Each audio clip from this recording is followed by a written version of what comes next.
And welcome back to my YouTube channel. ನಾನು ನಿಮ್ಮ ಸುಷ್ಮಾ ಮಾತಾಡ್ತಾ ಇರೋದು. ಇವತ್ತಿನ ಟಾಪಿಕ್ ಬಂದು ನಿಮ್ಮ ಪರ್ಸನ್ ಕರೆಂಟ್ ಎನರ್ಜೀಸ್, ಅವರ ಥಾಟ್ಸ್, ಅವರ ಫೀಲಿಂಗ್ಸ್, ಅವ್ರು ನಿಮ್ಮ ಬಗ್ಗೆ ಏನು ಯೋಚನೆ ಮಾಡ್ತಿದ್ದಾರೆ ಅನ್ನೋವಂಥದ್ದನ್ನು ತಿಳ್ಕೊಳ್ಳೋಣ.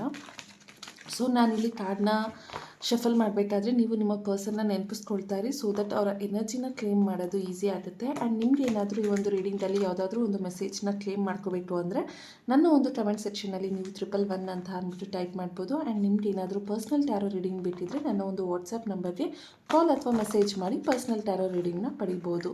ಸೊ ನೋಡೋಣ ನಿಮ್ಮ ಪರ್ಸನ್ ಎನರ್ಜಿ ಏನಾಗಿದೆ ಅಂತ ಅಂದ್ಬಿಟ್ಟು.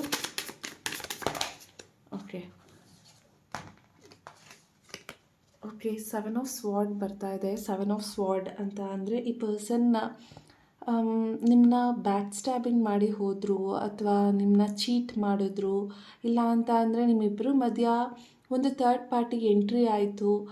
ಆ್ಯಂಡ್ ಈ ಪರ್ಸನ್ ಮೊದಲು ಇದ್ದ ಹಾಗೆ ಹೋಗ್ತಾ ಇರಲಿಲ್ಲ, ಅವರ ಎನರ್ಜಿ ಚೇಂಜ್ ಆಯಿತು. ಅಂದರೆ ನಿಮ್ಮ ಮತ್ತು ಅವರ ಮಧ್ಯೆ ಇದ್ದಂತಹ ಪ್ರೀತಿ ಸ್ಟಾರ್ಟಿಂಗಲ್ಲಿ ನೀವೇ ಎಲ್ಲ ನಿಮ್ಮ ಜೊತೆ ಇದ್ದರೆ ಅವರಿಗೆ ಟೈಮ್ ಪಾಸ್ ಆಗ್ತಿತ್ತು, ಅವ್ರು ನಿಮಗೆ ತುಂಬ ಲವ್ ಮಾಡೋರು, ತುಂಬ ಕೇರ್ ಮಾಡೋರು, ಮಾರ್ನಿಂಗ್ ಟು ನೈಟ್ ನಿಮ್ಮದೇ ಮೆಸೇಜ್, ನಿಮ್ಮದೇ ಕಾಲಲ್ಲಿರೋರು, ನೀವಂದರೆ ತುಂಬ ಪ್ರಿಯಾರಿಟಿ, ನೀವಂದರೆ ಅವರಿಗೆ ಎಲ್ಲನೂ ಕೂಡ.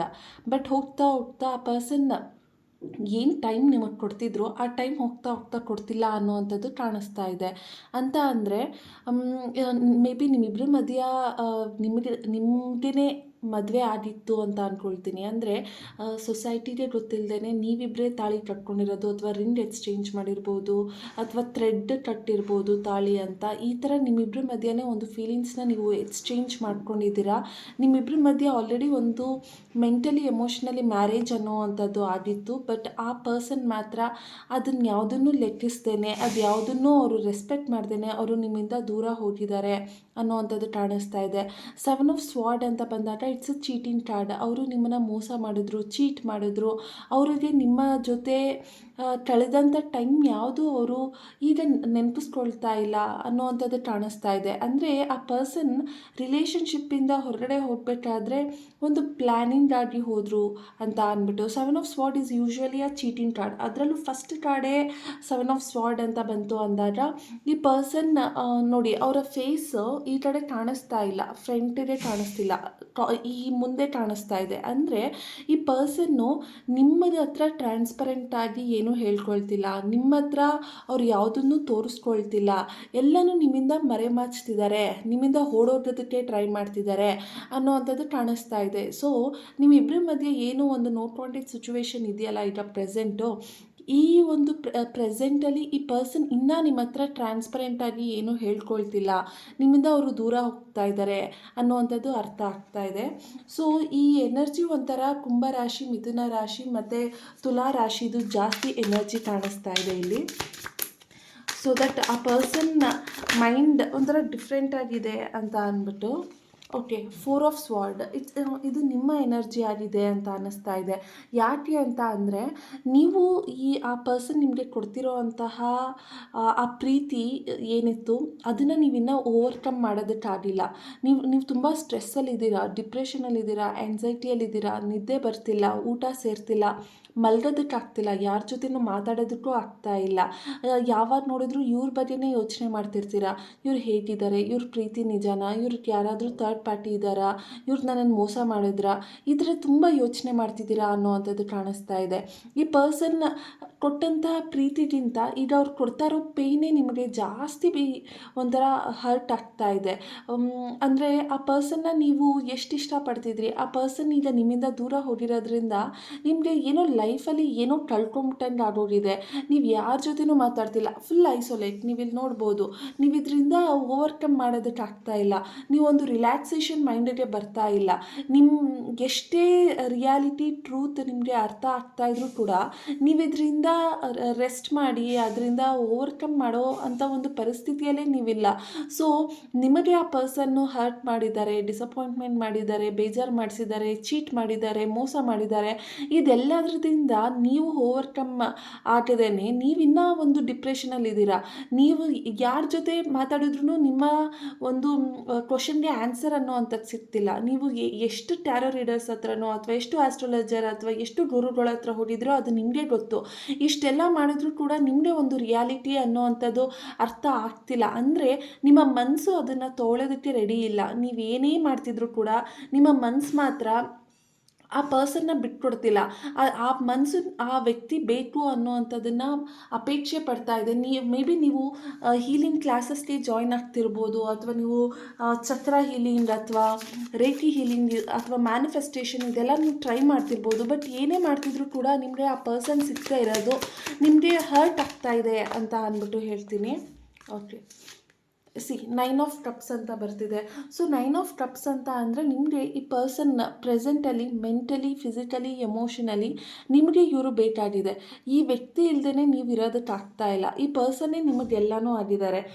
ಇವರಿದ್ದರೆ ನಿಮ್ಮ ಜೀವನದಲ್ಲಿ ಖುಷಿ, ಸಂತೋಷ, ನೆಮ್ಮದಿ ಅನ್ನೋವಂಥದ್ದು ಸಿಗುತ್ತೆ. ಆದರೆ ಆ ಪರ್ಸನ್ ಮಾಡ್ತಿರೋ ಅಂಥ ಮೋಸದಾಟಕ್ಕೆ ನೀವು ಅದನ್ನು ಸಹಿಸೋದಕ್ಕೂ ನೀವು ರೆಡಿ ಆಗಿದ್ದೀರಾ. ನೀವು ಎಷ್ಟು ಲೆವೆಲ್ಗೆ ನಿಮ್ಮನ್ನು ನೀವು ಕಳ್ಕೊಳ್ತಿದ್ದೀರಾ ಅಂತ ಅಂದರೆ ಈ ಪರ್ಸನ್ ಇನ್ನೂ ನಿಮ್ಮ ಕಡೆ ಫೇಸ್ ಮಾಡ್ತಿಲ್ಲ. ಇಲ್ಲೂ ನೋಡಿ 9 ಆಫ್ ಕಪ್ಸ್ ನಿಮ್ಮ ಕಡೆ ಫೇಸ್ ಮಾಡ್ತಿಲ್ಲ, ಆದರೆ ನಿಮಗೆ ಈ ವ್ಯಕ್ತಿ ಬೇಕು ಅನ್ನೋವಂಥದ್ದಿದೆ. ಸೊ ಈ ಪರ್ಸನ್ ಇದ್ದರೆ ನಿಮ್ಮ ಲೈಫಲ್ಲಿ ಒಂಥರ ಅಬಂಡೆನ್ಸ್ ಸಿಕ್ಕದಂಗೆ. ಅಂದರೆ ಪ್ರೀತಿಯಲ್ಲಿ ಶಾಶ್ವತವಾದ ಪ್ರೀತಿ ಅಥವಾ ಕರುಣೆ, ಆ ಕೇರ್, ಆ ಕನ್ಸರ್ನ್ ಅದು ನಿಮಗೆ ಈ ಪರ್ಸನ್ನಿಂದ ಸಿಗ್ತಾ ಇದೆ ಅಂತ ಫೀಲ್ ಮಾಡ್ತೀರಾ. ಸೊ ಹಾಗಾಗಿ ನಿಮಗೆ ಈ ವ್ಯಕ್ತಿಯಿಂದ ಬಿಟ್ಟು ಹೋಗೋದಕ್ಕೆ ಮನಸ್ಸಿಲ್ಲ. ಆದರೆ ಆ ಪರ್ಸನ್ ನಿಮ್ಮ ಹತ್ರ ಬರೋದಕ್ಕೆ ಅಪ್ರೋಚ್ ಮಾಡ್ತಿಲ್ಲ, ಆ್ಯಕ್ಷನ್ ತೊಗೋತಿಲ್ಲ ಅನ್ನೋವಂಥದ್ದು ಕಾಣಿಸ್ತಾ ಇದೆ. ಬಟ್ ಆ ಪರ್ಸನ್ ನಿಮ್ಮನ್ನು ಅವ್ರಿಗೂ ಗೊತ್ತು ನೀವು ಅವ್ರನ್ನ ತುಂಬ ಇಷ್ಟಪಡ್ತಿದ್ದೀರಾ, ನೀವು ಅವ್ರನ್ನ ಅರ್ಥ ಮಾಡ್ಕೊಳ್ತೀರಾ ಚೆನ್ನಾಗಿ ಅನ್ನೋದು ಆ ಪರ್ಸನ್ಗೆ ಗೊತ್ತಿದೆ ಅಂತ ಅಂದ್ಬಿಟ್ಟು ಹೇಳ್ತೀನಿ. ಬಿಕಾಸ್ 9 ಆಫ್ ಕಪ್ಸ್ ಅಂತ ಬಂದಾಗ ಆ ಪರ್ಸನ್ಗೆ ನೀವೇನು ಅನ್ನೋದು ಗೊತ್ತಿದೆ ಅಂತ ಅಂದ್ಬಿಟ್ಟು. ಓಕೆ, ದ ಮೆಜಿಷಿಯನ್ ಕಾರ್ಡ್ ಬರ್ತಿದೆ.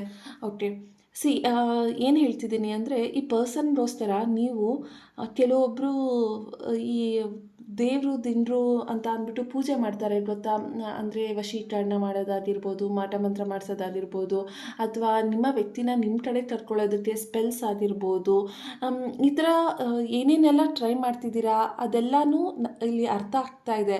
ಮ್ಯಾನಿಫೆಸ್ಟ್ ಮಾಡ್ತಿದ್ದೀರಾ, ಲೈಕ್ ಈ ಪರ್ಸನ್ಗೋಸ್ಕರ ನೀವು ನಿಮ್ಮ ಕಡೆಯಿಂದ ಏನೇನೆಲ್ಲ ಆಗುತ್ತೆ ಆ ಎಫರ್ಟ್ಸ್ ಎಲ್ಲ ನೀವು ಇದರಲ್ಲಿ ಟ್ರೈ ಮಾಡ್ತಿದ್ದೀರಾ ಅನ್ನೋವಂಥದ್ದು ಕಾಣಿಸ್ತಿದೆ.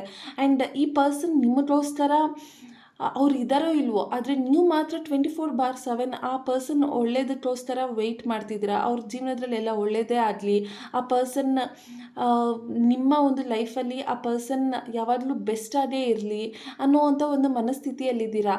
ನಿಮಗೆ ಈ ವ್ಯಕ್ತಿ ಬೇಕಾಗಿದ್ದಾರೆ, ಹಾಗಾಗಿ ನೀವು ಎಲ್ಲ ಮ್ಯಾನಿಫೆಸ್ಟೇಷನ್ಸ್ನೂ ಕೂಡ ಟ್ರೈ ಮಾಡ್ತಿದ್ದೀರಾ ಅಂತ ಗೊತ್ತಾಗ್ತಿದೆ. ಬಟ್ ಆ ಪರ್ಸನ್ ಮಾತ್ರ ಅವ್ರಿಗೆ ಏನು ಇಷ್ಟ ಬರ್ತಿದೆ ಅದನ್ನೇ ಅವರು ಮಾಡ್ತಿದ್ದಾರೆ. ಅವರ ಲೈಫಲ್ಲಿ ಅವ್ರಿಗೆ ಏನು ಬೇಕೋ ಅದನ್ನೇ ಅವರು ಹುಡುಕ್ಕೊಳ್ತಿದ್ದಾರೆ.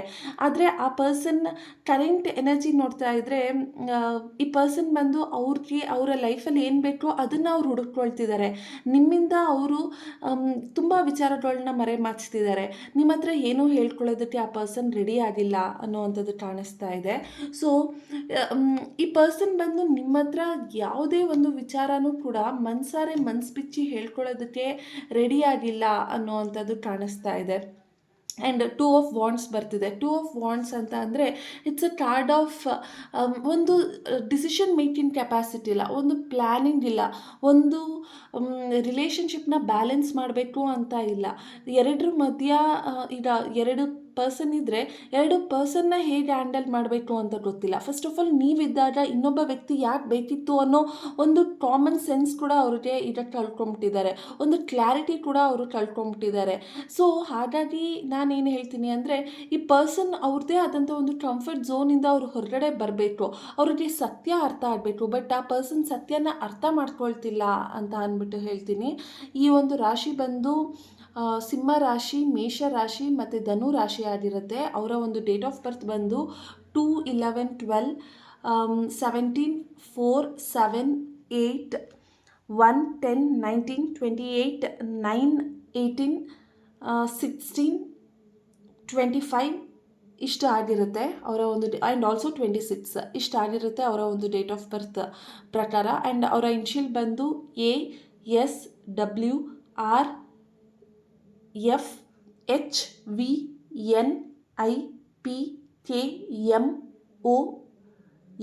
ಆಗಿರುತ್ತೆ. ಸೊ ಈ ಪರ್ಸನ್ ಎನರ್ಜಿ ನೋಡ್ತಿದ್ರೆ ನನಗೆ ಇನ್ನೂ ಈ ಪರ್ಸನ್ ಒಂದು ಕಂಫರ್ಟ್ ಝೋನಿಂದ ಹೊರಗಡೆ ಬರ್ತಾ ಇಲ್ಲ ಅಂತ ಅಂದ್ಬಿಟ್ಟು. ಸೊ ಎಷ್ಟೊಂದು ಜನ ಕೇಳ್ತೀರಾ, ಮ್ಯಾಮ್ ಅವ್ರು ವಾಪಸ್ ಬರ್ತಾರಾ, ಅವರ ಎನರ್ಜಿ ಏನು, ಪ್ಲೀಸ್ ಹೇಳಿ, ನೀವು ಬರೀ ಪಾಸ್ಟ್ ಇದು ಹೇಳ್ತೀರಾ, ಪ್ರೆಸೆಂಟ್ ಹೇಳ್ತೀರಾ, ಫ್ಯೂಚರ್ ಕೂಡ ಹೇಳಿ ಅಂತ ಅಂದ್ಬಿಟ್ಟು ಕೇಳ್ತೀರಾ. See this is the future card, knight of wands. Knight of wands ಅಂತ ಅಂದರೆ ಆ ಪರ್ಸನ್ ನಿಮ್ಮ ಲೈಫ್ಗೆ ಕಮ್ ಬ್ಯಾಕ್ ಮಾಡ್ತಾರೆ, ಬಟ್ ಅಲ್ಲಿ ಕಮಿಟ್ಮೆಂಟ್ ಇರಲ್ಲ ಅಂತ ಅಂದರೆ ಅರ್ಥ ಈ ಪರ್ಸನ್ ನಿಮ್ಮ ಲೈಫ್ಗೆ ಬಂದ್ರೂ ಕೂಡ ಅವರು ನಿಮ್ಮ ಹತ್ರ ಒಂದು ಸ್ವಲ್ಪ ದಿನ ಬಂದು ನಿಮ್ಮ ಹತ್ರ ಮಾತಾಡಿಸ್ತಾರೆ, ನಿಮ್ಮ ಹತ್ರ ಇರ್ತಾರೆ, ಆದರೆ ಶಾಶ್ವತವಾಗಿ ಈ ಪರ್ಸನ್ ಕಡೆಯಿಂದ ನಿಮಗೆ ಪ್ರೀತಿ ಸಿಗಲ್ಲ, ಆಯಿತಾ. ಅಂದರೆ ಕಮಿಟ್ಮೆಂಟ್ ಇರಲ್ಲ. ಇವತ್ತು ಒಂದು ತಿಂಗಳು ನಿಮ್ಮ ಹತ್ರ ಚೆನ್ನಾಗಿರ್ಬೋದು, ನೆಕ್ಸ್ಟು ಒಂದು ತಿಂಗಳು ನಿಮ್ಮ ಹತ್ರ ಮಾತಾಡ್ದೇ ಇರ್ಬೋದು. ಸೊ ಹಾಗಾಗಿ ನಿಮ್ಮ ಫ್ಯೂಚರ್ನ ನಾನು ನೋಡಿದಾಗ ನೈಟ್ ಆಫ್ ವಾಂಡ್ಸ್ ಅಂದರೆ ಅವ್ರಿಗೆ ನಿಮ್ಮ ಜೊತೆ ಟೈಮ್ ಸ್ಪೆಂಡ್ ಮಾಡಬೇಕು, ನಿಮ್ಮ ಜೊತೆ ಇರಬೇಕು. ಯಾಕೆ ಅಂದರೆ ನೀವು ಅಷ್ಟು ಎಕ್ಸೈಟ್ಮೆಂಟ್ ಕೊಡೋವಂಥ ವ್ಯಕ್ತಿ ಅವರ ಲೈಫಲ್ಲಿ. ಅವ್ರು ನಿಮ್ಮ ಜೊತೆ ಇದ್ದರೆ ಏನೋ ಒಂಥರ ಅಡ್ವೆಂಚರಸ್ ಆಗಿರುತ್ತೆ, ಏನೋ ಖುಷಿ ಇರುತ್ತೆ, ಏನೋ ಸಂತೋಷ ಇರುತ್ತೆ, ಏನೋ ಹ್ಯಾಪಿನೆಸ್ ಇರುತ್ತೆ. ಆದರೆ ಕಮಿಟ್ಮೆಂಟ್ ಅಂತ ಬಂದಾಗ ಅವರು ಕಮಿಟ್ಮೆಂಟ್ ಕೊಡಲ್ಲ, ಅದನ್ನು ವಿಡ್ರಾ ಮಾಡ್ತಾರೆ, ಅಂದರೆ ಹಿಂದಕ್ಕೆ ಎತ್ಕೊಂಡ್ಬಿಡ್ತಾರೆ. ಅವ್ರಿಗೊಂದು ಭಯ, ಕಮಿಟ್ಮೆಂಟ್ ಕೊಟ್ಟರೆ ನಾನು ಸಿಗಾಕೊಂಡಂಗೆ ಆಗೋಗುತ್ತೆ, ನನಗೆ ಫ್ರೀಡಮ್ ಇರಲ್ಲ ಅಂತ. Because this person is a freedom lover. ಅವ್ರಿಗೆ ನೀವು ಕಮಿಟ್ಮೆಂಟಲ್ಲಿ ಕೂರಿಸ್ತೀನಿ ಅಂತ ಅಂದರೆ ಅವ್ರ ಕಮಿಟ್ಮೆಂಟಿಗೆ ರೆಡಿ ಆಗಿರಲ್ಲ. ಸೊ ಹಾಗಾಗಿ ಈ ಪರ್ಸನ್ನ ನೀವು ಕಮಿಟ್ಮೆಂಟ್ ಅಂತ ಅಂದ್ಬಿಟ್ಟು ಕೇಳಿದ್ರೆ ಇದು ವರ್ಕ್ ಆಗಲ್ಲ. ಸಿ ಅದೇನು 3 ಆಫ್ ಸ್ವಾರ್ಡ್, ಸಿ ಕಾರ್ಡೆಲ್ಲ ಸ್ವಲ್ಪ ಇವತ್ತು ಬಂದಿರೋ ಕಾರ್ಡೆಲ್ಲ ಹಿಂಗೆ ತೋರಿಸ್ತಿದೆ ಅಂದರೆ ನೀವು ಖುಷಿಯಾಗಿಲ್ಲ, ನೀವು ಸಂತೋಷವಾಗಿಲ್ಲ, ನಿಮ್ಮ ಲೈಫಲ್ಲಿ ಹಾರ್ಟ್ ಬ್ರೇಕ್ ಆಗಿದೆ, ನೀವು ಡಿಸಪಾಯಿಂಟ್ಮೆಂಟ್ ಆಗಿದ್ದೀರಾ, ನಿಮ್ಮ ಜೀವನದಲ್ಲಿ ನೀವು ಈ ಥರ ನಿಮ್ಮ ಹೃದಯ ಹೊಡೆದೋಗಿದೆ ಅನ್ನೋವಂಥದ್ದು ಕಾಣಿಸ್ತಾ ಇದೆ. ನೀವಿಲ್ಲಿ ನೋಡ್ಬೋದು ಅಲ್ವಾ, ನೀವು ಒಬ್ಬ ವ್ಯಕ್ತಿನ ನಂಬಿ ನಿಮ್ಮ ಹೃದಯನ ಹೊಡೆದೋಗಿದೆ. ಆ ವ್ಯಕ್ತಿ ನಿಮ್ಮ ಲೈಫ್ನ ಮತ್ತೆ ಪ್ಯಾಚಪ್ ಮಾಡೋದಕ್ಕೆ ಬಂದ್ರೂ ಕೂಡ ಈ ಥರ ಪ್ಯಾಚಪ್ ಆಗುತ್ತೆ ಹೊರ್ತು ಕಂಪ್ಲೀಟಾಗಿ ಹೊಡೆದೋಗಿರೋ ಹೃದಯ ಒಂದು ಆಗಕ್ಕಾಗಲ್ಲ. ಆ ಥರನೇ ನಿಮ್ಮ ಜೀವನನೂ ಕೂಡ ಇರುತ್ತೆ. ಫ್ಯೂಚರಲ್ಲಿ ಆ ಪರ್ಸನ್ ಬಂದು ನೀವು ಅದನ್ನು ಸ್ಟಿಚ್ ಮಾಡ್ಕೊಳ್ತೀರಾ ಹೊರ್ತು ಅದು ಕಂಪ್ಲೀಟಾಗಿ ಪ್ಯೂರಾಗಿ ಅಟ್ಯಾಚ್ ಆಗಲ್ಲ ಅಂತ ಅಂದ್ಬಿಟ್ಟು. ಸೊ ಈ ಪರ್ಸನ್ ಇಂದ ನೀವು ತುಂಬ ಡಿಸಪಾಯಿಂಟ್ಮೆಂಟ್, ನಿಮಗೆ ಹಾರ್ಟ್ ಬ್ರೇಕ್, ನಿಮಗೆ ಬೇಜಾರು, ನಿಮಗೆ ಅಳು, ನಿಮಗೆ ದುಃಖ, ನೀವು ಡಿಪ್ರೆಷನ್ಗೆ ಹೋಗ್ತಿದ್ದೀರಾ, ನೀವು ಆ್ಯನ್ಸೈಟಿಗೆ ಹೋಗ್ತಿದ್ದೀರಾ, ನಿಮಗೆ ಈ ಪರ್ಸನ್ ಇಲ್ಲದೇ ಇರೋವಂಥ ದಿನಗಳು ತುಂಬ ನರ್ಕವಾಗಿ ಕಾಣಿಸ್ತಾ ಇದೆ ಅನ್ನೋವಂಥದ್ದು ಕಾಣಿಸ್ತಾ ಇದೆ. ಬಟ್ ಏನು ಮಾಡೋದಕ್ಕಾಗಲ್ಲ, ಬಿಕಾಸ್ ಈ ಪರ್ಸನ್ ನೆಕ್ಸ್ಟ್ ಬಂದರೂ ಕೂಡ ಅದು ಟೆಂಪ್ರವರಿಯಾಗಿ ಇರುತ್ತೆ ಹೊರತು ರಿಲೇಷನ್ಶಿಪ್ ಅದು ಪರ್ಮನೆಂಟ್ ಕಮಿಟ್ಮೆಂಟ್ ಅಂತ ಹೇಳೋಕ್ಕಾಗಲ್ಲ. ಒಂದು ಸರಿ ಬಿಟ್ಟೋದವ್ರಿಗೆ ಮತ್ತೆ ಮತ್ತೆ ಬಿಟ್ಟೋರು ಅಂಥದ್ದು ಕಷ್ಟ ಆಗಲ್ಲ. But it's a justice card ಮತ್ತು ಹೈ ಪ್ರಿಸ್ಟಸ್, 2 ಮೇಜರ್ ಕಾರ್ಡ್ಸ್, ಇದೆರಡು ಬರ್ತಾ ಇದೆ ಅಂತ ಅಂದರೆ ಈ ಪರ್ಸನ್ ಏನೋ ಒಂದು ಮುಚ್ಚಿಡ್ತಿದ್ದಾರಲ್ಲ ಅದು ನಿಮಗೆ ಅರ್ಥ ಆಗೋ ದಿನ ಹತ್ರ ಬರ್ತಾ ಇದೆ. ಅಂದರೆ ನಿಮ್ಮಿಬ್ಬರ ಮಧ್ಯೆ ಯಾವುದೋ ಒಂದು ವಿಚಾರ ಆ ಪರ್ಸನ್ ನಿಮ್ಮ ಹತ್ರ ತುಂಬ ಕ್ಲಿಯರಾಗಿ ಹೇಳ್ಕೊಂಡಿಲ್ಲ. ಅವ್ರು ಯಾಕೆ ನಿಮ್ಮ ಹತ್ರ ಮಾತಾಡಿಸ್ತಿದ್ದಾರೆ, ಅಥವಾ ಅವ್ರು ಯಾಕೆ ನಿಮ್ಮ ಹತ್ರ ಬರಬೇಕು ಅಂತ ಅಂದ್ಕೊಳ್ತಿದ್ದಾರೆ, ಅಥವಾ ಅವ್ರ ಲೈಫಲ್ಲಿ ಇನ್ನೊಂದು ವ್ಯಕ್ತಿ ಜೊತೆ ಅವ್ರು ಯಾವ ಥರ ಇದ್ದಾರೆ, ಅದನ್ನ ಯಾವುದೂ ಆ ಪರ್ಸನ್ ಪ್ರೆಸೆಂಟಲ್ಲಿ ಹೇಳ್ಕೊಂಡಿಲ್ಲ. ಬಟ್ ಫ್ಯೂಚರ್ ಕಾರ್ಡ್ ನೋಡಿದಾಗ ಆ ಪರ್ಸನ್ ನಿಮ್ಮ ಹತ್ರ ಇದನ್ನ ಬಗ್ಗೆ ಎಲ್ಲ ಸಂಕ್ಷಿಪ್ತವಾಗಿ ಮಾತಾಡ್ತಾರೆ ಅಂತ ಅಂದ್ಬಿಟ್ಟು ಕಾಣಿಸ್ತಾ ಇದೆ. ಈ ಪರ್ಸನ್ ನಿಮ್ಮ ಹತ್ರ ಆದಷ್ಟು ಬೇಗ ನಿಮ್ಮ ಒಂದು ವಿಚಾರನ ಅವರು ಸೀರಿಯಸ್ ಆಗಿ ತೊಗೊಳ್ತಾರೆ ಅನ್ನೋವಂಥದ್ದು ಕಾಣಿಸ್ತಾ ಇದೆ. ಆ್ಯಂಡ್ ಆ ಒಂದು ವಿಚಾರ ನಿಮ್ಮ ಹತ್ರ ಏನು ಹೇಳ್ಕೊಳ್ತಾರೆ ಅದಕ್ಕೆ ನೀವು ಯಾವ ಥರ ರಿಯಾಕ್ಟ್ ಮಾಡ್ತೀರಾ ಅನ್ನೋದು ನಿಮ್ಮ ಕೈಯಲ್ಲೇ ಇದೆ. ಬಿಕಾಸ್ ಜಸ್ಟಿಸ್ ಕಾರ್ಡ್ ಅಂತ ಅಂದರೆ ಯಾವತ್ತಿದ್ರೂ ಸತ್ಯ ಹೊರಗಡೆ ಬಂದೇ ಬರುತ್ತೆ. ಅವತ್ತಿನ ದಿನ ನೀವು ಹೇಗೆ ರಿಯಾಕ್ಟ್ ಮಾಡ್ತೀರಾ ಅದು ನಿಮ್ಮ ಕೈಯಲ್ಲಿದೆ. ಆ್ಯಂಡ್ ಆಲ್ರೆಡಿ ಇಲ್ಲಿ ಎಷ್ಟೊಂದು ಜನಕ್ಕೆ ಇಂಟ್ಯೂಷನ್ ವರ್ಕ್ ಆಗ್ತಾ ಇರುತ್ತೆ. ಅವರು ನಿಮ್ಮ ಒಂದು ಕನ್ಸಲ್ಲಿ ಬರ್ತಿರ್ತಾರೆ, ನಿಮ್ಮ ಒಂದು ನೀವು ಏನಾದರೂ ಯೋಚನೆ ಮಾಡಬೇಕಾದ್ರೆ ನಿಮ್ಮ ವಿಷನಲ್ಲಿ ಬಂದು ಹೇಳಿ ಹೋಗ್ತಿರ್ತಾರೆ. ಸೊ ಅದನ್ನೆಲ್ಲ ಗಂಭೀರವಾಗಿ ತಗೊಳ್ಳಿ. ಯಾಕೆ ಅಂದರೆ ಆ ಪರ್ಸನ್ ನಿಮಗೆ ಇಂಡೈರೆಕ್ಟಾಗಿ ಕೆಲವೊಂದು ಮೆಸೇಜಸ್ನು ಕೂಡ ಕಳಿಸ್ತಾ ಇದ್ದಾರೆ ಅಂತ ಅಂದ್ಬಿಟ್ಟು ಕಾಣಿಸ್ತಾ ಇದೆ. ಬಟ್ ಫ್ಯೂಚರ್ ಅಂತ ನೋಡಿದಾಗ ಈ ಪರ್ಸನ್ ಬರ್ತಾರೆ, ಆದರೆ ಬಂದರೆ ಲೈಫ್ ಲಾಂಗ್ ಜೊತೆಯಲ್ಲಿ ಇರ್ತಾರಾ ಅನ್ನೋದೇ ಇಲ್ಲಿ ಡೌಟ್. ಸೊ ಇದಾಗಿತ್ತು ಇವತ್ತಿನ ರೀಡಿಂಗ್. ನಿಮ್ಗೇನಾದರೂ ಈ ಒಂದು ರೀಡಿಂಗ್ ಕನೆಕ್ಟ್ ಆಯಿತು ಅಥವಾ ನಿಮಗೆ ರೆಸೊನೇಟ್ ಆಯಿತು ಅಂದರೆ ನನ್ನ ಒಂದು ಕಮೆಂಟ್ ಸೆಕ್ಷನಲ್ಲಿ ತಿಳಿಸಿ. Thank you.